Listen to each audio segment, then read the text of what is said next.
Assalamualaikum warahmatullahi wabarakatuh. Baik, nama saya Muhammad Fauzan Al-Ghifari. Saya dari Prodi Arsitek. Saya akan membahas tentang rencana pembelajaran semester untuk Prodi Arsitek di mata kuliah Desain Arsitektur dan Kriteria Rumah Permukiman yang Sehat. Baik.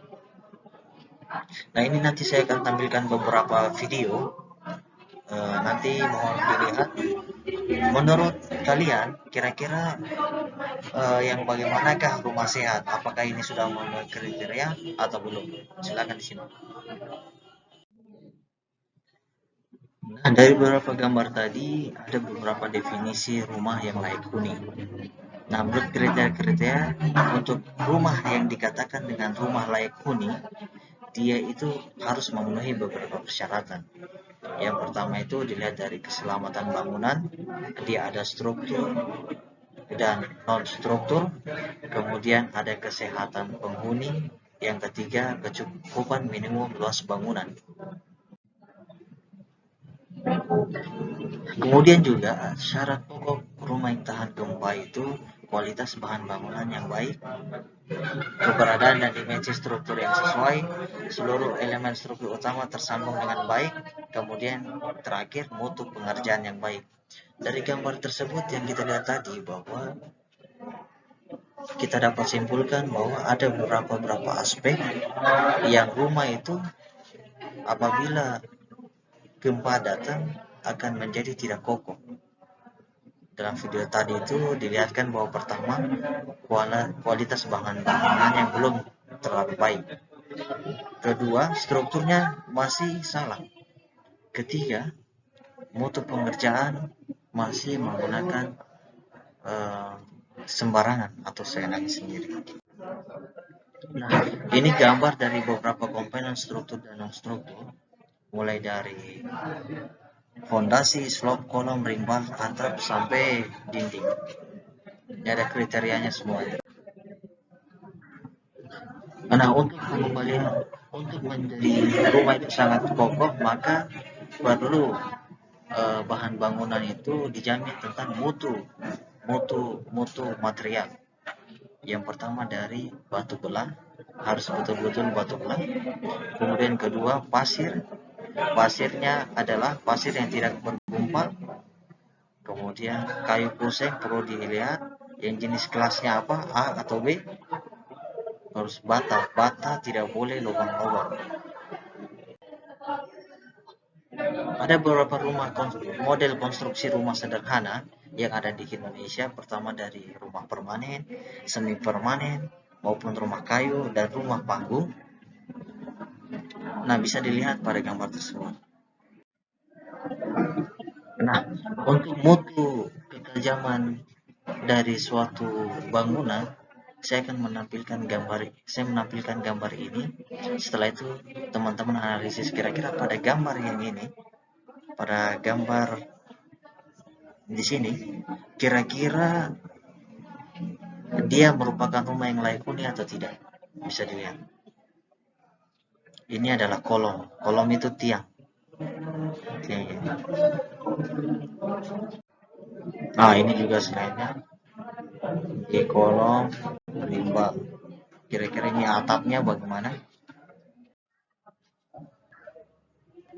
Kemudian rimba, slow, seperti apa? Nah, ini gambar-gambar contoh bahwa mudah-mudahan gambar ini bisa menggambarkan dan teman-teman sekalian bisa membedakan mana rumah yang layak huni dan rumah yang tidak layak huni dari gambar ini.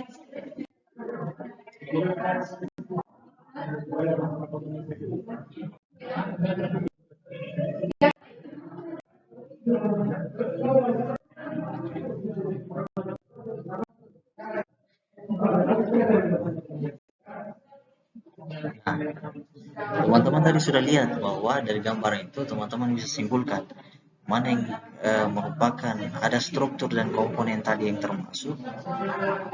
Kemudian kita lihat dari penilaian kualitas konstruksi. Kalau kita melihat dari kecepatan, secara cepat kita bisa lihat kalau rumah secara kilas rumah ini baik atau tidak itu dari mana. Pertama itu dari fisik bangunan. Fisik bangunan itu ada struktur, non struktur, kemudian ada ventilasinya atau tidak, cahayanya seperti apa, luas ruangan. Luas ruangan memungkinkan berapa?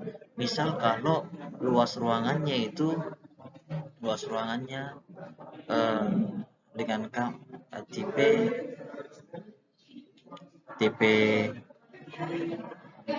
misal tipe 3x6, rumah 3x6 atau 3x4 atau 5x7.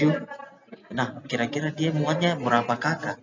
Kalau misal dia seharusnya 1 kakak, tapi di dalamnya itu eh, terdapat 2 sampai 3 kakak, maka itu juga belum dikatakan tentang penilaian fisik bangunan itu kualitasnya masih rendah.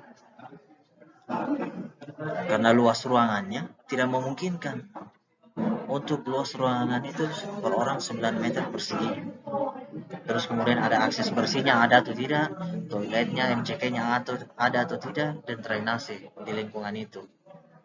Kenapa drainase? Karena kalau tidak ada drainase, dia pembuangan airnya kemana?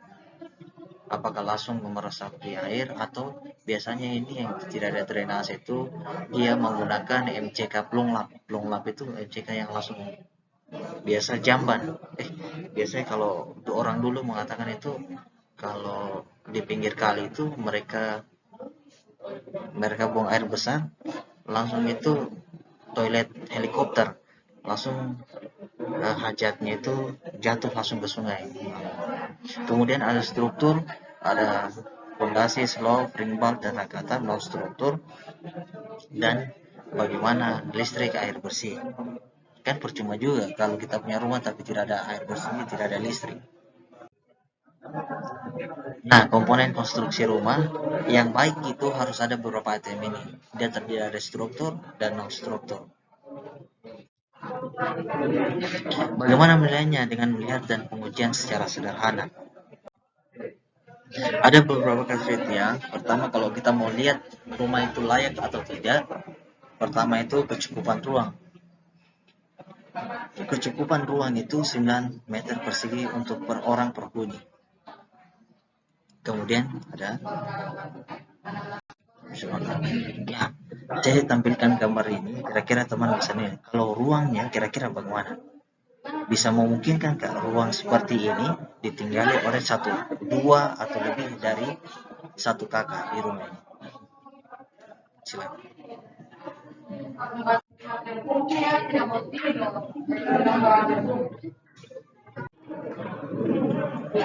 Kemudian penutup atap. Sekarang menurut persyaratan Kementerian PUPR bahwa spesifikasi minimum tidak boleh lagi digunakan asbes.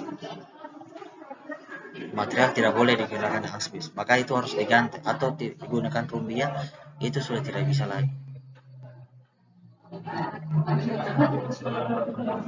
Nah, ini pendaftar penilaian penutup atap.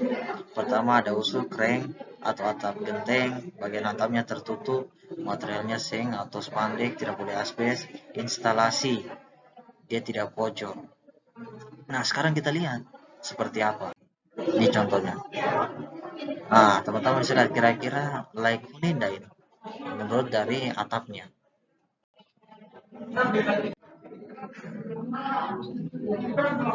Nah, tadi setelah kita lihat atap, kemudian ada lagi penilaian tentang kusen dan jendela. Kalau kusen dan jendela, mereka itu boleh kayu, baja ringan, aluminium, PVC. Kusennya apa? Kusennya itu harus mempunyai angker. Angker itu menjadi salah satu penguat pada saat guncangan ada. Nah, kita lihat contohnya. Nah, seperti ini, angkur. Masalah angkur. Ini baik ini. Jangan seperti begini, tidak ada angkurnya. Dia melekat, nanti dia melekat pada dinding. Ini aku samping, kita lihat. Nah, kalau ini dia gambar yang mudah roboh. Teman-teman bisa lihat. Nah, ini teman-teman bisa nilai sendiri. Jendela juga seperti itu. Nah, fondasi Dia pertama itu yang perlu dilihat itu kualitas dari batu, kualitas batunya. Nah, sekarang kita lihat.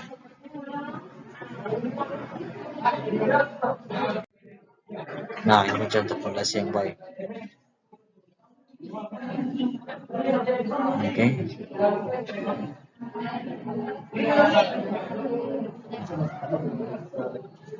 Jadi yang membedakan yang baik buruk itu, jadi pada saat ini merupakan kolom, dia itu masuk ke pondasi. Jadi antara slope dan pondasi dia itu satu kesatuan. Dia tidak bisa terpisah goyang, tidak rubuh dia. Nah, ini bisa dilihat. Dan ini yang tidak baik untuk fondasi batu kali. Untuk penilaian slope sendiri ada minimum 15 kali 20 cm. Itu apa? Pemberian slope yang tidak baik yang baik. Nah, perbedaan baik tidak baik juga ini kita lihat pada kemiringan atau dimensi dari balok ini. Dia punya kalau kita lihat ini di sini dia bengkok, kebengkokannya mencukupi, sedang ini dia lurus. Jadi kalau untuk slope atau pembesian, dia memang berpengaruh pada saat lengkungan ini, karena dia merupakan kekuatan di dalamnya. Kalau yang ini dia mudah lepas karena tidak terikat, sedangkan yang ini dia sangat keras. Nah, ini slow, jadi dia tersambung terus. Nah, ini teman-teman coba lihat bagaimana menurut teman-teman fondasi dan kemudian slope. Kira-kira sudah mencukupi enggak?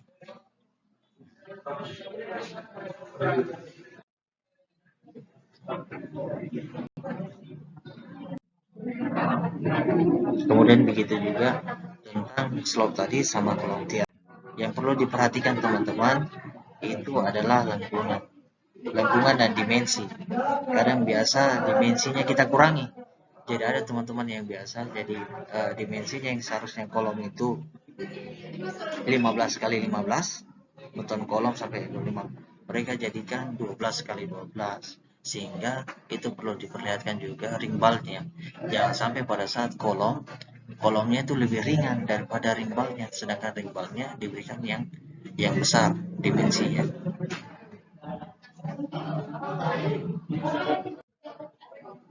Seperti ini. Contoh pemberian kolom dengan besi behel yang salah. Besi behel tanpa tekukan di dalam. Jadi behel ini dia harus ada tekukan. Ini tekukan ini harus masuk ke dalam membuatnya. Dan dimensinya juga kolom beton itu 15 kali 15. Jangan sampai dibuat 7 kali 7. Kolom ini gagal, ya, kolom yang gagal. Pertama, selain itu harus dilihat juga itu mutu beton. Jangan sampai campurannya kita kurang-kurangi. Campuran yang ditujukan 14, 136 atau yang diberikan berapa, kita ubah jadi 16 campurannya, 1612 misalkan. Itu kan juga mutunya menjadi rusak. Nah, jadinya seperti begini. Tidak ada tekukan. Oversize panjang dan tidak ada tekukan. Kedua, jarak besi behel terlalu renggang, terlalu jauh. Ujung pembesian kolom tanpa tekukan, maka terjadilah seperti ini. Contoh-contoh kasus seperti ini. Nah, ini kolom. Teman-teman bisa nilai sendiri.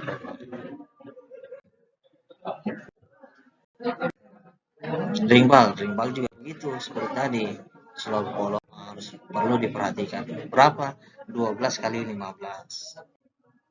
Nah, tekukan perlu diperhatikan. Ini contoh-contohnya.